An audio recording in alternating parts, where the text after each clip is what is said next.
voices with over 70 years combined experience.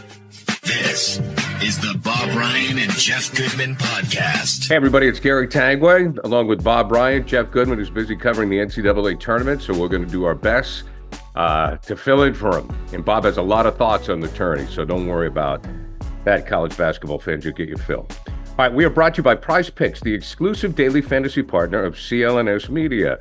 Pick more, pick less. It's that easy with Prize Picks. Bob, we are in foreign territory. Well, I shouldn't say foreign territory. It's been a while since the Celtics have been in a position like this. Basically, they're just cruising. They're going to win the Eastern Conference. They're going to coast right into the playoffs. So when it comes to talking to the Celtics or talking about the Celtics, what do we do now? I think it's very clear, and Joe Mazzulla has made it clear, that number one, maintenance of the fragile people, starting with Porzingis and continuing the procedure with Horford. Now you've got to deal with Holiday and so on. But the point is, we're also working in new people. They picked up Tillman rather than starting Hauser in this victory over Detroit on Friday night. He started Tillman and got some useful service out of him. You know, we like what we've seen of him. He is what he is. He's not a star. He's a classic role player. You know, he's a role player, and he gets it. Apparently, he's comfortable with that. He has no delusions of athletic grandeur. He knows he's an NBA player who has certain level of skill, and he's a good team guy, apparently, and that's great to hear. That's exactly the kind of guy that they needed and wanted. They don't want a guy that's going to come in and disrupt things. Okay, so it's a matter of mix and match and experimentation, and meanwhile you even can win without Tatum last night because Brown has he'll never silence all the critics. Okay, let's just get that straight. The price tag on him, he shouldn't be the highest paid player in basketball. It's circumstantial. It'll end next year, but people won't give. He has the can't go to his left thing and dribble into traffic. He's better. He's doing. Let's see how he does in the playoffs. But meanwhile, he's really playing well, and he's shooting great. Right. He's shooting. My God, he's 50% for the season. So this is not just on twos. This is including threes, and he's playing very, very well. But as I said, he'll never as long as he knows that he'll never silence the critics. Right. And just goes about his business. I think it's going to be fine. Meanwhile, it's not his fault. He's the highest paid player. No, it's not. But exactly, it's not. It's it's a nice luxury, good for him, but it's not his circumstantial. Fault. And finally, not finally, but White continues. What do we say? We're running out of. We're just so used to what he does every night now, and I still continue to be amazed at how easily he was to get. What a great move that was. I had no idea, none, that he was that good. Sure. Or anything like that. Nothing. And then but that's what Joe's going to do. Joe's going to mix and match, try things, and make sure that nobody gets over, that people get the right amount of playing time. Doesn't this remind you of Celtics teams of the past that were contenders for championships, where I'm just thinking about the 60s into the 70s and the 80s, and when you talked about the role players, even in 07, we saw role players like Eddie House, James Posey, and finally P.J. Brown. The final piece of that puzzle was P.J. Brown. And absolutely, those three guys, if they don't do what they did, there's no championship. They were part of the whole mosaic, if you will, the whole puzzle. So absolutely. And now we have Pritchard and we have Hauser filling those roles, and the much underrated Jrue Holiday. Jrue Holiday has made himself known in a very positive way, particularly the second half of the season. They are legitimately 9 deep for sure, and that's enough. You don't need more than that, and that's fine. And I'll do the math here with Tillman. Are they 10 deep? I lost track. But they're sufficiently deep. I'll put it that way. Right. Joe has a lot to go to on the bench. He does. He's got options. And how about the other day playing Kornet and Porzingis? And you're right. Porzingis, because he has that outside shooting threat, and he is more agile laterally than people would have believed. Defensively, he's not necessarily a liability covering a guy 4 or 5 inches shorter than he. So they've got a lot of options. So in that sense, I know one thing that must be the envy of all the league, the envy of other coaches is that backcourt, and the cerebral nature of that backcourt. Now That's why, as an alarmist, the Holiday thing bothers me. Oh, I worry. You want him. You have to have him, and it's definitely. But they're downplaying it. We'll see. They're downplaying it. It's getting better. Okay. But in 4 weeks from now, he better be ready to go.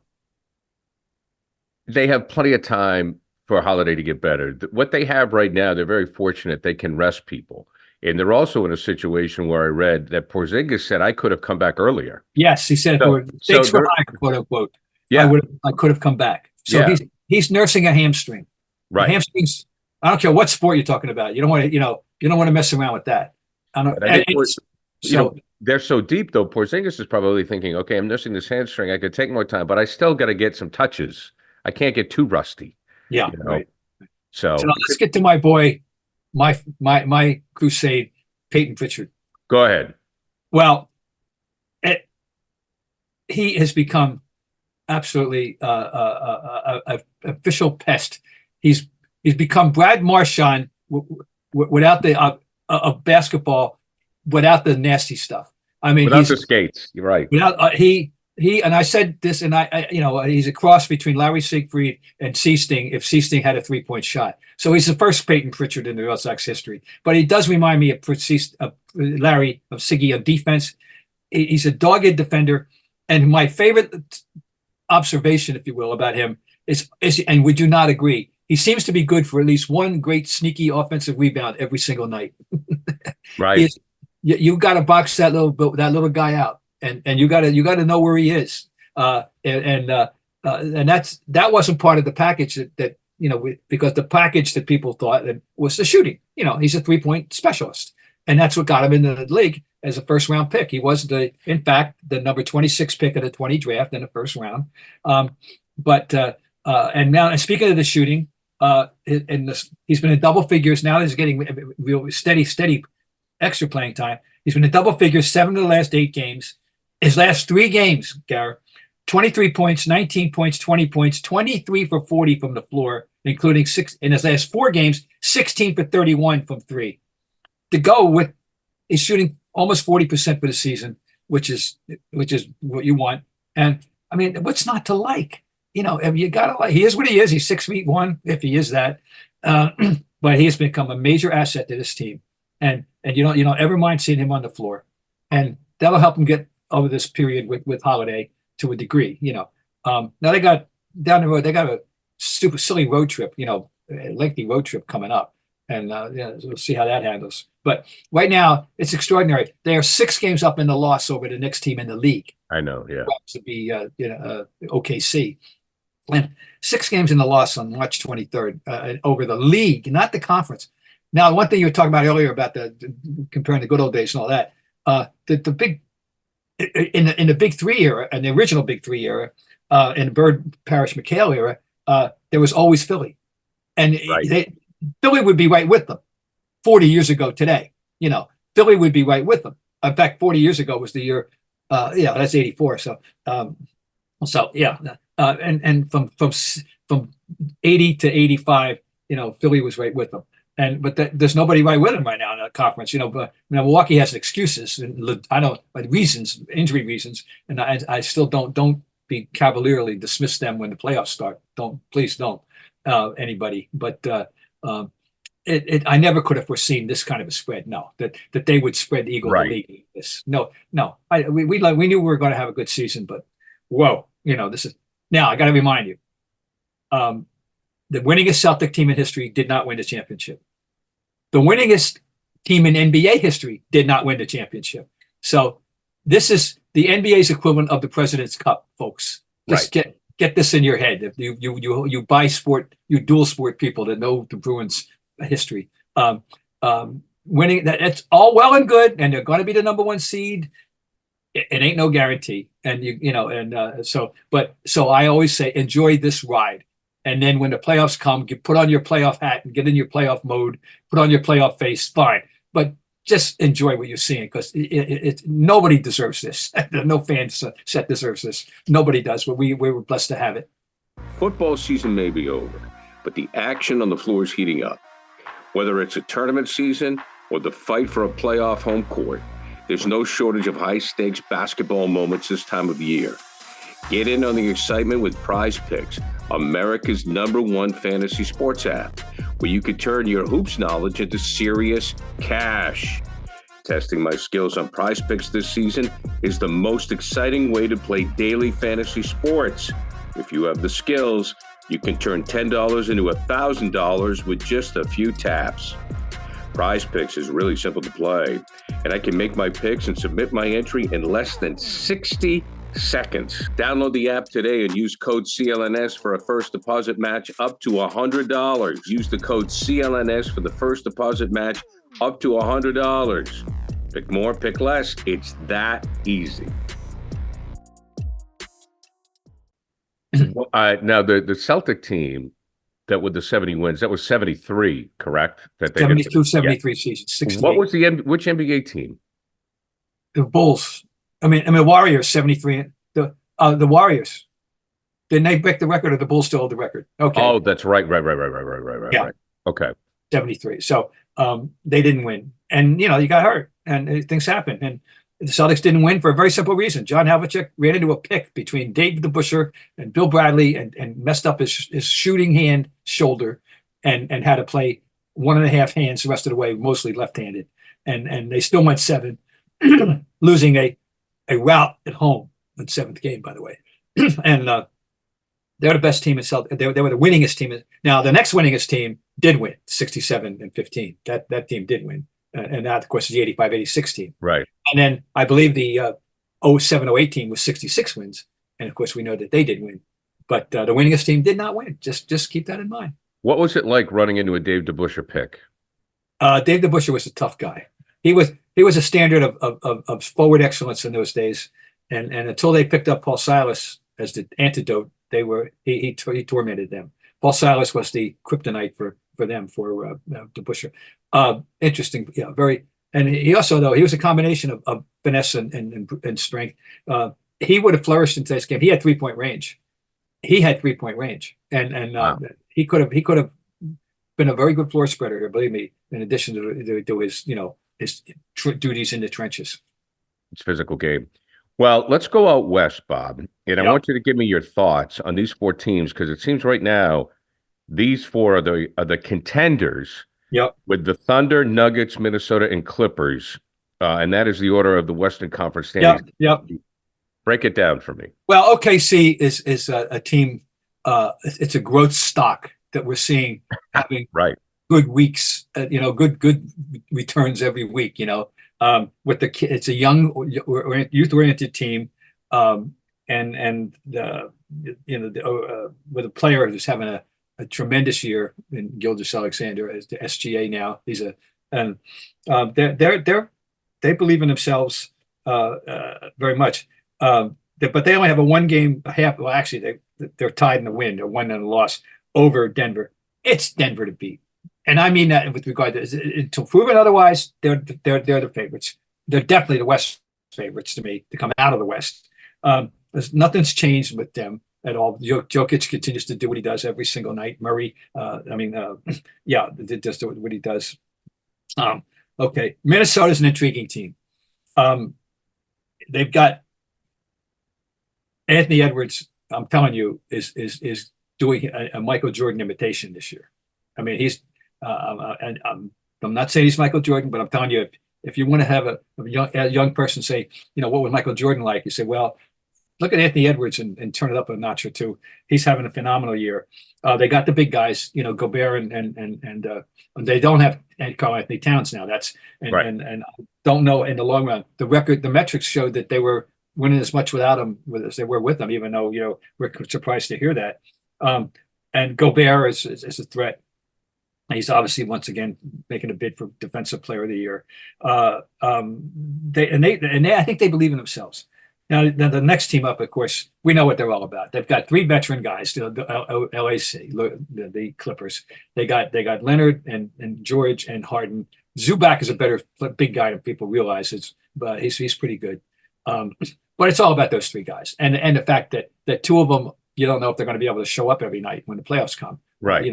It tells you that Leonard and George are very injury prone, and the one big thing for them is that it took a while, but they finally accommodated themselves to Harden, and Harden accommodated themselves to them. He's not an easy guy to play with, I don't think, or to live with, probably. But they're going to be the proverbial tough out, I think, assuming they stay healthy. But there's no guarantee on that. They're not going to win. I will be very, very, very, very surprised if whoever comes out of the East is not staring Denver in the face. It's going to be Denver. It's going to be Denver, Boston. I think it's Denver, Boston.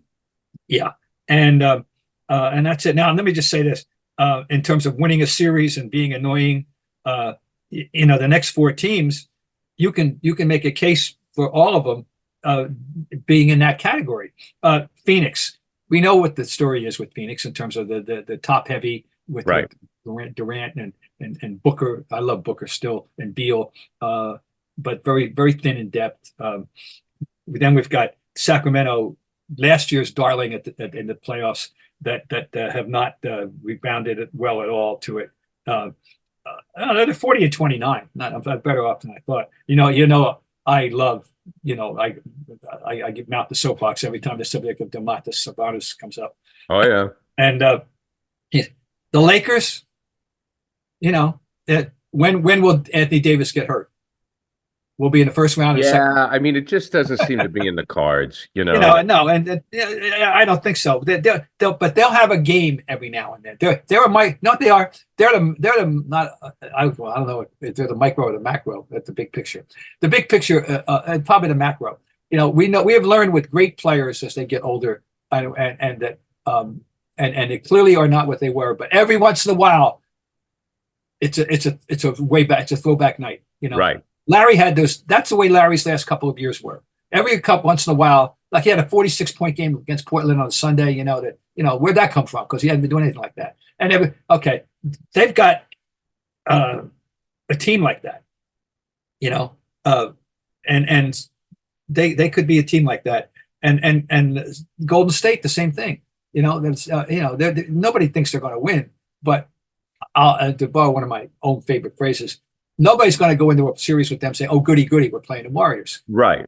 You're going to, and the Warriors have quietly developed two young players, Kuminga and the guy I mean with the tongue twisting Polish name. I can't figure his name already. The rookie, and but that's something that they've been dying for a couple of years, is find some good. They thought it was going to be Wiseman. Well, it wasn't Wiseman, but it turns out it's Kuminga and it's Brzezinski, whatever. I'm sorry. Forgive me, everybody out there, for butchering this young man's name. I got to do better. I got to do better than that. I'll get it down. And then that's it. After that, no. It's so they're going to be. There's a potential for some interesting moments for those other teams, but I will be totally amazed if it's not Denver. I think so at the end of the day, and that's going to be, the Celtics had. Tatum did the one thing that Celtics fans, I think, can sit back and maybe relax a little bit, because Denver still scares the heck out of me, is that Tatum didn't have good games against them. So yeah. It's a small sample size. Now, two games, and one was a 2-point game, and then the other one they could have won as well, and we know that. But just Denver's for real, and he is an amazing player. Period, and it's. And I will look forward to it. I just love watching him play and see how he gets it done. So and I don't even have to say who that is, the big guy. You want to look into the mystery of that is Zion Williamson. Well, Zion Williamson, yes, has been playing very well. And then suddenly last night they did win, but McCollum went off at 30-31, I believe. And they win, and Ingram's hurt. I hadn't been paying attention to realize that. But they win the game anyway, but he had played 24 minutes at 4 points. And and as soon as I saw that box score, I said, "Oh my God," because you're always ready for him to get hurt. And I went recap and just said he didn't say anything about injury. So just a weird night, for him. But he's had nights lately when it's everything that people thought he could be, and Sure. which is a whole package, triple double kind of guy. I always remember when he was a senior, when he was the one year he played at Duke, that the greatest play I saw him make all year was a pass. Amidst all the dunks and all the wonderful inside stuff, and he can play. He knows how to play this game. There's no doubt. And it's just with a body that is not meant for basketball. It's a body meant for for football. And it's a body that has never rewarded anybody with a long career in the NBA. Frankly, so he's fighting history there. But you want him healthy. He's fun. Apparently for all odds he's a good guy. He's not a jerk, and you. Oh, never heard a bad thing. No, so I'm here. I'm glad, nice to hear that. So you want to root for this guy to have a career and for their fans to get the benefit of it. So I'll keep my eye on that. I just could be one of those weird nights. I just hope he's not hurt. Look, when you're hiring for a small business, you want to find quality professionals that are right for the role. Not just anybody. That's why you have to check out LinkedIn Jobs. LinkedIn Jobs has the tools to help you find the right professionals for your team faster and for free. It's important. You want to have quality candidates to interview. And with LinkedIn Jobs, it makes it so easy to find them. LinkedIn isn't just another job board. LinkedIn has a vast network of more than 1 billion, that's with a B, 1 billion professionals, which make it the best place to hire. It gives you access to professionals that you can't find anywhere else. LinkedIn does all of that while making the process easy and intuitive. Hiring is easy when you have so many quality candidates. So easy, in fact, that 86% of small businesses get a qualified candidate within 24 hours. LinkedIn knows that small businesses are wearing so many hats. I mean, you have a lot of jobs to do, right? While you're growing. And you might not have the time or the resources to sit there and do the hiring. LinkedIn is constantly finding ways to make the process easier. They've even launched a feature that helps you write job descriptions, making the process quicker, easier, less of a hassle. 2.5 million small businesses use LinkedIn for hiring. Post your job for free at linkedin.com/scribe. That's linkedin.com/scribe to post your job for free. Terms and conditions apply. Let's get to the NCAA tournament. And first of all, Bob, let's define an upset. And I'm not even so sure your definition of an upset is an upset anymore. Well, I've been saying this for years, and I have fun with this, particularly with Tony Kornheiser and his show. People would, if anybody thinks that 9/8 is an upset, when they don't realize what the parity, it's ridiculous. Okay, here's what happened. In my opinion, true upsets start at 4-13. Right. Historically, 12-5 has been the one where you go, and in the last few years it hasn't. However, here's the summation of yesterday of the first round. Okay, the first round's over now. Okay, we have a 3-14 Oakland over Kentucky. We have a 4-13 Yale over Auburn. We have 3 5-12s this year, 3 12s over 5s. Grand Canyon over St. Mary's, San Diego State over UAB, James Madison, watch out, over Wisconsin. We have 3 11s over 6s, which shouldn't surprise me at all. Duquesne over BYU, NC State over Texas Tech, and Oregon over South Carolina. We have 1 10 over 7, Colorado over Florida. Oh, and then in the dreaded 8-9, oh my God. Some people would think that we had 3 upsets. Number 9, Northwestern over number 8, Florida Atlantic. Number 9, Michigan State over number 8, Michigan State. And number 9, Texas A&M over Nebraska. Sum total, if you think that those are all upsets, that's a total of 1, 2, 5, 6, 9, 12 upsets.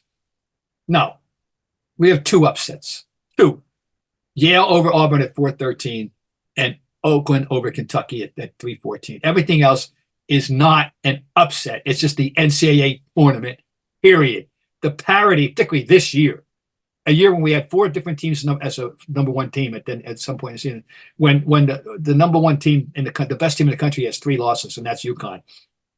It's that kind of year, and so forget about that nonsense. So I just like to have fun with that, and it's that there's 2 upsets yesterday, and they were whoppers over the 2 days. I mean, Oakland over Kentucky, and then Yale over Auburn. I love that. Yale took a punch in the mouth to start, and they said, "Okay, I thought they were done. I didn't think they were coming back." They said, "Okay, is that it? You done?" and then we're going to play. And they played. And then they fell behind again a second time. I know. And they came back. And good for them. That's really nice for them. Yeah, I didn't think they were going to by the way, but they did. James Jones has been there now quite a while. And his brother Joe is the BU coach. And I'm wondering, because we're talking about 500 career wins total, I'm wondering if they're the greatest winningest brother combo in NCAA Division I history. I'm going to throw that out there. I wouldn't even know how to begin to research that, but someone could.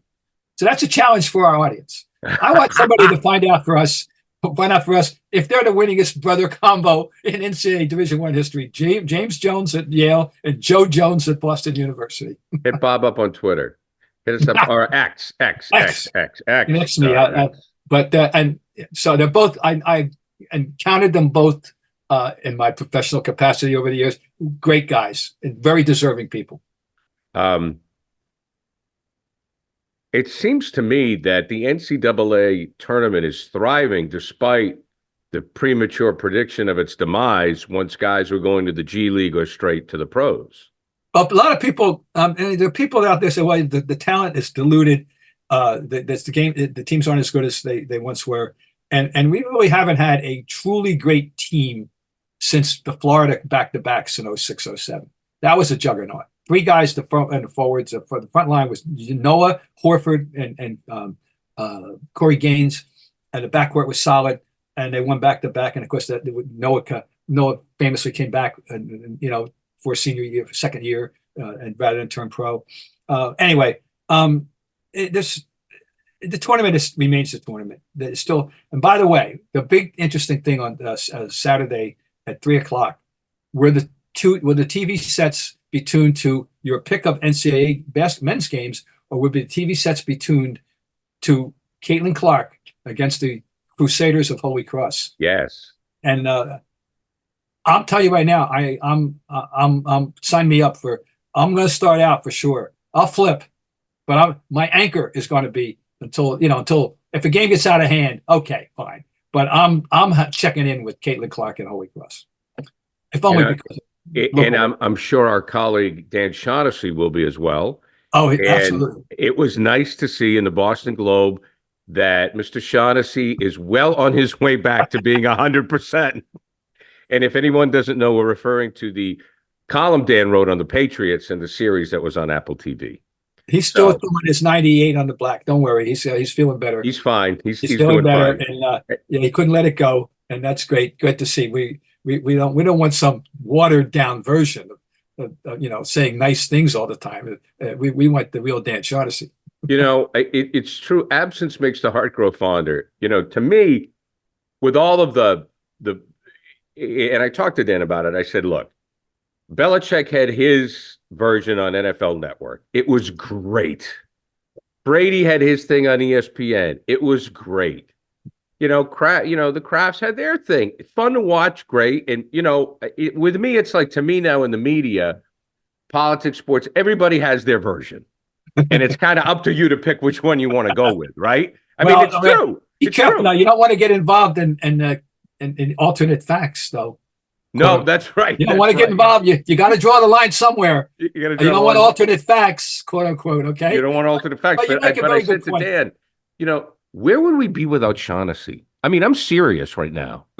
I mean, there's nobody that does what he does. Dan, he's like our watchdog.